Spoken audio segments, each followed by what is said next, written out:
page right here is to give us an idea of the opportunities we forfeit by maintaining the building so that we can make an informed stewardship decision about our future. And let me emphasize at this point, this is just an example of some of the things we could be doing with what we're pouring into this building.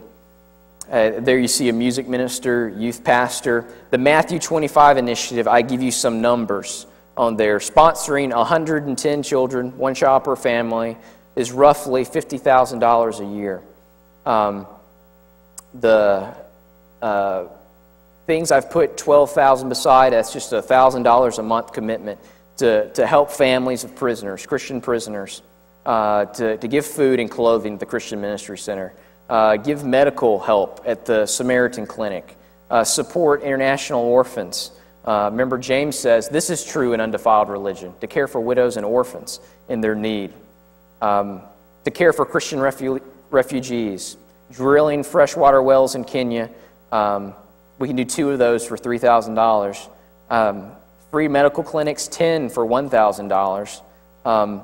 And then the Sunday morning services in nursing homes, hospitals, prisons, parks.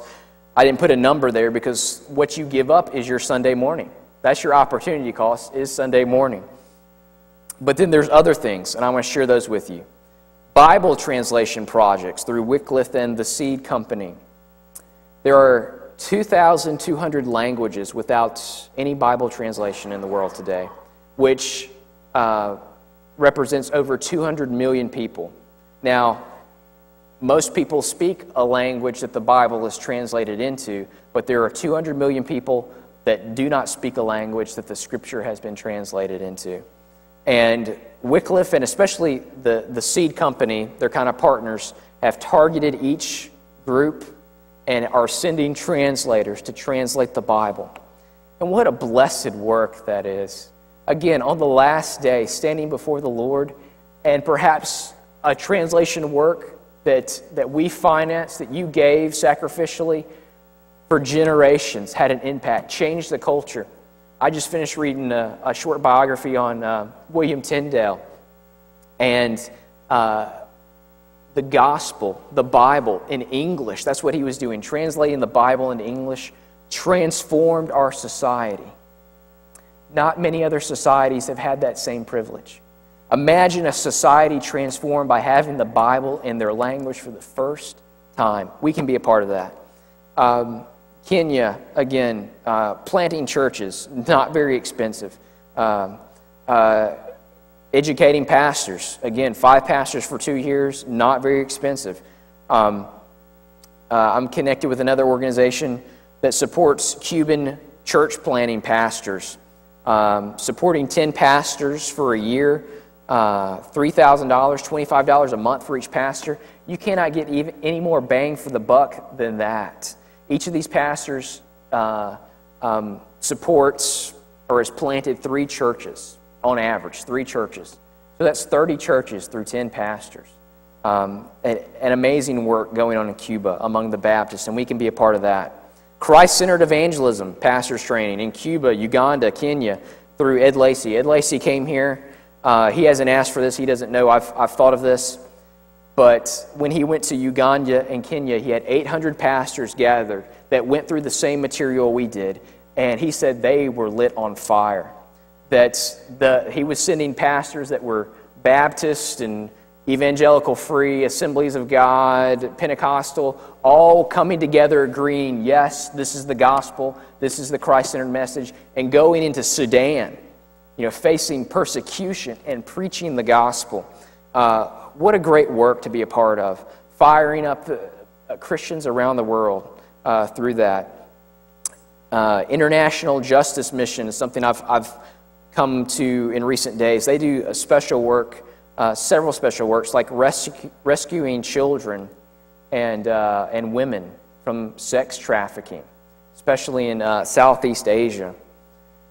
And again, I think, boy, on the last day, to have someone come to you and say, I was a slave, and through what you did, what you gave, I was freed, and I received the gospel.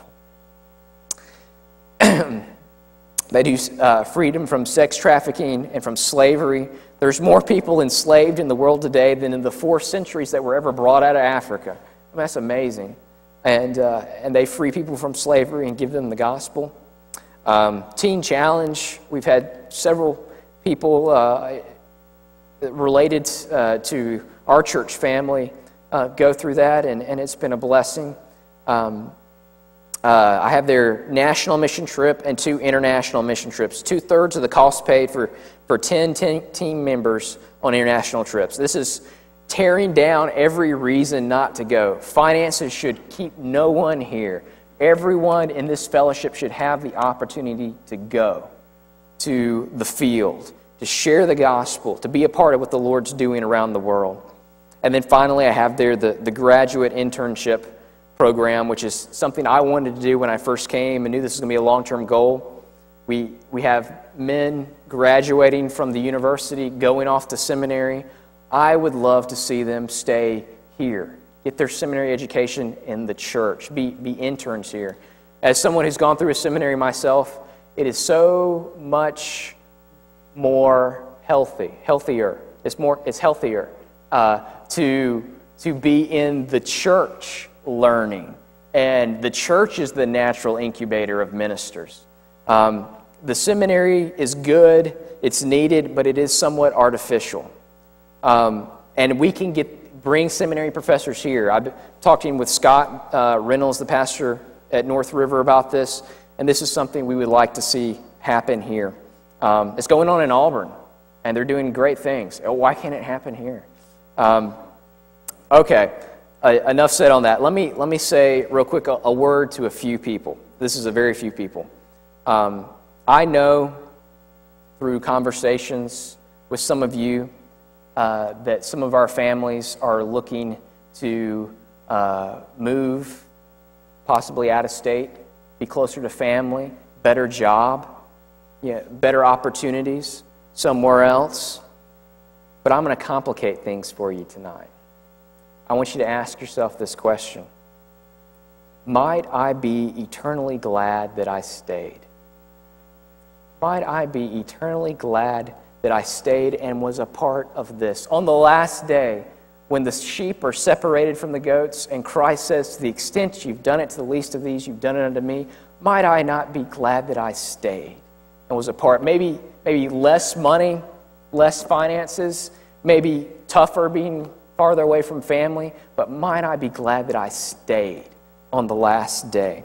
You people know who you are. I've just complicated things for you. But as a pastor that loves you, I want you to ask yourself that question. Might I be glad, eternally glad, that I stayed and was a part of this? And let me say, that was a word to a few. Let me say a word to all. And the word to all is essentially a call to prayer. A call to prayer. I want us to beseech the Lord. Lord, make us a people who have no cause to be ashamed on the last day. No cause. Make us a people who are rich in good works. This is a call to prayer, a call to good works. And regardless of what happens in our future, we may stay here for another 100 years. I don't know. Regardless of what happens in the future, these are the things we want to do. These are the types of things we want to do. Christ has said, do them. To the extent you've done them unto me. Let's be a people that do them. So a call to prayer, a call to action. And as we close now, and we're going to have a short time of invitation, I want to invite you to come and to pray. We need to be praying about the direction of our church, what the Lord would have us do. Some of you need to be praying, would the Lord have us stay here, tough it out, and be a part of such a ministry? Maybe turn down the higher paying job or being close to family so that we might be glad on the last day. I tell you what, I'm going to ask myself that question. I don't want to go anywhere, do anything that will diminish my joy on the last day. So let's, as we close, altar is open. I ask you to come and to pray. What would the Lord have us do as a church.